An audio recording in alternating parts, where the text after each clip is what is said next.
Alors, il faut assainir l'environnement.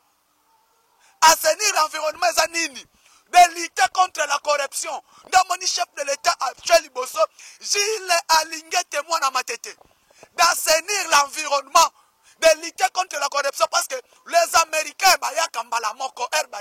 et là, la corruption. Et la corruption.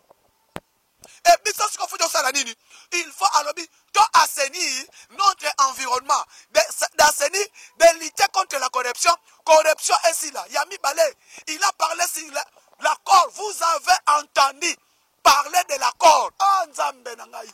Place Nazala Kinga na Pumbo na TV. Moutazala Babango Aza Congolais.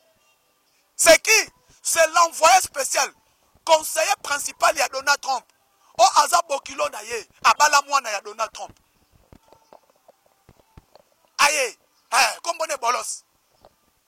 Boke ne kotala, bopete na Google, bolanda discours ya bolos. Na Tshisekedi, yo moko komimonela, alobi nini. Et les gens ne comprennent pas. Parce que moi, Moustapha Mafuta, j'ai eu le temps de parler de M. Bolos. Je vous ai dit que Tshisekedi va recevoir un conseiller principal ici. Et article lettre, article invitation. Tshisekedi est très attendu dans la Maison Blanche. Il est très attendu dans la Maison Blanche. Yami Balé place ses pélissinga. Alors on ne peut pas travailler sans la paix. Talabina bomona. Bomona kama kambongo kekabo ye. Bomona okazo kekabo ndunda. Ndunda moko balambi bacheli bino ndakala na pondu bole. Lia ndunda na pondu. Lelo balambela nga ndunda na mbinzo. Ndunda na mbinzo na fufu na makayabu. Pourquoi? Parce que Tshisekedi a ses pélissinga arrivé à Bolos. Parce que Bolos sera bête qui libanda mbele toleli. Alors les millions des entreprises américaines, secteur privé qui vont venir investir ici. Nous voulons d'abord assainir l'environnement. Quelles sont les entreprises? Ah, tolelaka. Tshisekedi a passé des misalate. Tshisekedi a zanilité. Amérique. Les États-Unis n'ont pas bazabongo. Bazalaka une entreprise privée, il y a l'État. Tangelanga une compagnie moko, il y a l'État américain oyebi. Moko. Oyoyebi. À part poste. Na Pentagone. Tangelanga Amérique des États-Unis d'Amérique. Gouvernement américain zalaka na compagnie mibale. Poste na FBI, la sécurité. Et si lui, nous sommes aux États-Unis, et ça, entreprises privées, sont des juifs. Awawa a créé, Yamamani Tshisekedi à l'Obiboy. Il aux États-Unis. Il faut ramener les entreprises américaines ici. Qu'ils viennent investir ici et de gérer ces minéraux. Ndekolanga Daniel Bisinga na tango président Landi Lobi Daniel Saf. Alors Tshisekedi a été capable américain. Ah, yale on a le bagangwana. Mieux vaut appeler ça pas américain que par Rwanda. Bokoyoka makambo Stéphane Mukumadi a rejoindre M23. Ndeko Chakwa, papa Lekinae a rejoindre M23. Stéphane Mukumadi, gouverneur ya Lualaba, ya nini ya Sankuru, a rejoindre Nanga Alobinini. Oh non, eza minoritaire abatu mutu bazo travailler. Oh, ndeko nangai. Minoritaire abatu bazo travailler. Minoritaire à Batongweza Banane. Oh, ezaka tribi moko mutozo travailler. Hey! Mama nangaye nzamba lola. Eloba nango mama Jeanne, bamisu bazangi kindokite. Hein? Eloba nango pasteur Cherimba là où il est que je sali. Bamisu bazangi kindokite. Stéphane Mukumadi alobi minoritaire, il y a tribi mutozo travailler. Moi je me pose cette question. Quels sont ces minoritaires des tribus qui travaillent? Donc, à l'obéli tribalisme, papa le Kachako. Hein? Bobi Chen a quand même télévision. Stéphane Mukumadi, papa le Kinabango. Mais, comme bon ailleurs, papa le Kinabango Stéphane, et tu as été pour Yazam Congo. Stéphane Mukumadi Yazam Mutukuna Sankuru. Ndekwa Lambert Mende. A rejoindre M23. Bandekwa Mende. Bon, rejoindre M23, na papa Nangaï, na Kulutu Nangaï. Ah! Bon, rejoindre M23. Et les gens n'ont Sabino. Mukumadi parle d'un minoritaire des tribus qui travaillent.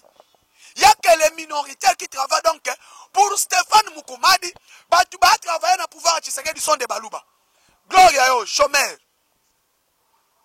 Moi qui vous parle, chômeur. N'invitez balouba on te sait la wapi. Balouba on te sait la wapi. Nzambe. Balouba on te sait la wapi. Parce qu'au monde n'a jamais le pouvoir à Kabila. Je vais vous choquer un peu. Kabila, président de la République, ministre intérieur, Katangé. Président de la République, Katangé. Gouverneur de la Banque centrale, Katangé. Président Seni, Katangé. Ministre des Finances, Katangé. Ministre intérieur, Katangé. Ministre de la Défense, Katangé. Premier ministre, Moussoaïli. Tangé n'a pas pouvoir à Tshisekedi. Ministre de la Justice, Moussoaïli. Président Cour constitutionnelle, Moussoaïli. Kabila président.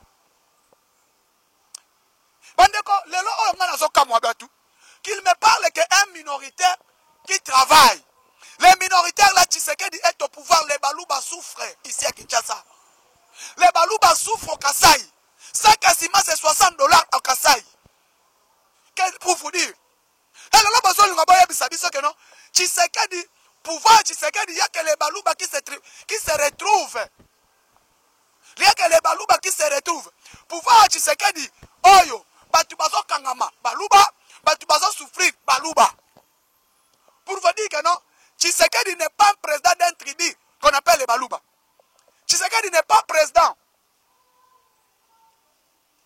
d'un ethnie. Et les lobes de Konangaïba Congolais, ce n'est pas les Balouba qui travaillent. Parce que Nayebi Sibino Tshisekedi est président de la République, le VPM intérieur et de l'Est. Il est du Nord Kivu, Jacquemani Chabani. Le VPM y transport. Jean-Pierre Bemba Gombo et de l'Équateur. Le VPM, il y a fonction publique l'IAU et de l'Équateur. Le président du Sénat est du Katanga. Le premier ministre est du Congo central. Le chef d'état-major général est du Katanga. Pardon, de l'Est. Gilles Banza Mouilani. Et de l'Est. Madame la ministre des Affaires étrangères et diaspora. Kaikwamba. Ministre des Finances est du Kisangani. Doudou Fwamba. Il n'y a qu'un seul tribu qui travaille. Tribu Angonini. Yangomana Yobaka.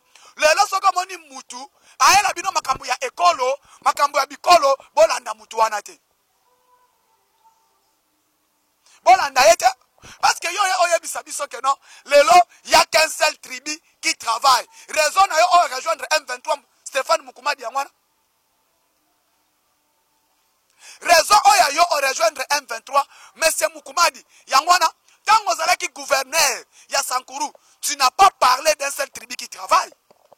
Parce que tu as été nommé gouverneur avec Tshisekedi. Le lopona yo yango ke kota AFC M23 pour dire que non, il n'y a qu'un seul tribu qui travaille. Mais quand tu étais gouverneur, Yebisabiso, Ozaki gouverneur 5 ans, Yassankuru, Mukumadi. Oyo yokoto aleki na bosolo na politique. Aya ko Yebisabiso que non, oh non, Tshisekedi était kimboka pa ba américain. Pona kimia ate kimboka pa ba américain te. Ate kimboka pa ba américain te. Tozade na deal to na ngona États-Unis. Tozade na deal na États-Unis. Elelo soko tali batu mususu baza toke parce que ba déjà ba habiter ya nanga. Botika bozela nanga. Bozela mbula koya. Bozela nanga mbula koya. Po nanga ye wana zo boma betu la este. Na M23. Batu ba kufa na este nanga na M23. Awa wa Mukumadi akego rejoindre M23. Stéphane, merci. Côté AFC, côté M23 RDF. Mais lelo oyo mututu ayebi que Félix Tshisekedi est la seule personne à dire non. Na guerre autozanango. Pourquoi? Parce qu'il veut l'intérêt du peuple. L'intérêt du peuple. Bolos aye. Alors beli biso. États-Unis. Je suis très heureux de rencontrer Félix Tshisekedi. Deuxièmement, je suis satisfait de cet accord que vous avez entendu. Et avant, je suis très satisfait de cet accord. Yami Alobi, vous avez entendu de l'accord entre la République démocratique du Congo et les États-Unis d'Amérique. Mais il n'y aura pas moyen de travailler sans la paix. Donc, nous avons parlé des sujets pendant 2h30 avec le président Tshisekedi. Et je suis très heureux concernant la situation sécuritaire, deuxièmement, la situation économique. Et sur la situation économique, nous avons parlé des entreprises américaines qui vont venir ici au Congo. Des milliards de dollars américains. Qu'on a amassé par la République démocratique du Congo. Place dans le lobby. Merci. Le président américain m'a mandaté. Je suis la bouche de Donald Trump. Il y a un moment où il a travaillé à Korwana. La deal est bandaki depuis l'époque. Il y a Biden. Que Batu na biso bazaka na États-Unis ba travailler déjà deal. Donc une élection Aris Kamara. Tozo sambela Kamara akatana. Aris Kamara katana. Aris Kamara katani. Trump akoti. Trump a bandi ko solo la dossier ya Ukraine. Ba bisi Donald Trump papa zola. Soit bori yango munduki yango. Alobi quoi? L'armée est là. L'armée est là na anglais balobaka nini? Kedi. Alobi bon, my army is Tshisekedi atali arme zawana. Ta Tshisekedi abise nini? Kala document oyo. Yo zola la boineni. Munduki yango Tshisekedi apesi yo. Pasa no, Tshisekedi apesi to chabi. Atali boy cobalt, or casterite éteint, germanium, tout. Donc biloko yo yango eza na mabele Congo, c'est ça qui se trouve au Congo. Toko sala ba milliards de dollars, pe toko longola, toko diminuer influence ya Chine. Chine de l'autre influence parce que c'est la RDC. Et d'ailleurs, moment tozo bisabino, Tshisekedi ici akati matière akati cobalt ya Congo na Chine. Akati na nini na Glencore ya ba français. Alors biso neto récupérer COP. Alors au monini Trump appelle Tshisekedi. Tshisekedi, oui, you call me it's États-Unis d'Amérique. Tu peux venir ici aux États-Unis d'Amérique. My Trump just call you. One anglais, bon comprendre. I call you. Come is États-Unis. One Donald Trump. Kala, bon ça kala ba aventure. Alobi Tshisekedi alobi te. Concentré awa goma tombe Bukavu tombe. Tindelanga batu. Envoie you les gens de Congo, bah y te travailler. Envoie-moi. Voilà en anglais. Donald Trump, français à Trump. Trump parle bagaga, français à côté. Français qui est en anglais, envoie-moi. Tu sais que Tindi Batu. Équipe, Kaikwamba, allez-y. Ndabo Moni Ruberwa, qui est aux États-Unis. Azarias Ruberwa aux États-Unis, oh, il y a troisième jour. Azarias Ruberwa, accueilli en Amérique, à Washington. Koboma Kongo na nyonso, mais Trump akangi munok akangi. Abi fona yoka Tshisekedi. Alors pona yoka ye na ana mutu aza sérieux. Soki na tindi ye akoyela nga message. Aye na avion. Use day of America ekiti out. Basololi. Enfin sentir Basololi esili. Landa discours ya Boris. Ya bolos. Abimisi discours na poche. Pour vous dire, le discours wana lobby wana presse a été préparé aux États-Unis d'Amérique concernant cet accord, cet adul. Yango moni na pesi mbote pa kulutu na ngai HK Today à partir aux États-Unis. Na pesi kano je télévision na mubenga. Les gens qui sont là. Ba yebi adul wana ekomi ndengenini. Ba eleki ndengenini. Jusqu'à ce que États-Unis Donald Trump atindela yo bokilo na ye. Alors, il a chef, directeur à sécurité à Maison Blanche, vas-y là-bas. Bokilo n'a kende, bon solo là. De omoni bazo solo la Fachi à Seki depuis guerre à Est Bandi. C'est ma toute première fois na mona. Depuis Goma Bukavu est tombé, Tshisekedi a solo la à Seki. Et puis, il faut mon abolos à l'obi que non. Mission accomplie. Parce que la personne était très importante dans Koutananaï, c'est cet homme de Félix Tshisekedi. Assainir l'environnement pour que permettre investisseurs américains. Et cet environnement, c'est quoi? Il faut combattre la corruption. Nous devons combattre la corruption. Corruption et bombi économie nabiso banda bata ebele. Nous devons combattre cette corruption. Raison pour laquelle le président a mis en place l'inspectorat général à la finance dirigé par l'homme du moment, l'homme crédible Gilles Alinguete, le révérend pasteur, l'homme qui prêche la lutte contre la corruption, l'homme qui prêche le détournement. Non au détournement, il s'appelle Gilles Alinguete. À chaque place, on a pas mbatté, le révérend. Le pasteur, il y a mamboté la lutte contre la corruption. Moutozo combattre yango, abandi yango na Kinshasa à quel walaba. Il prêche que la lutte contre la corruption. Cet homme, Gilles Alinguete. Au monde à quel walaba, misusu bazo kima. Pourquoi? Amérique a dit qu'il y a déjà la bonne volonté.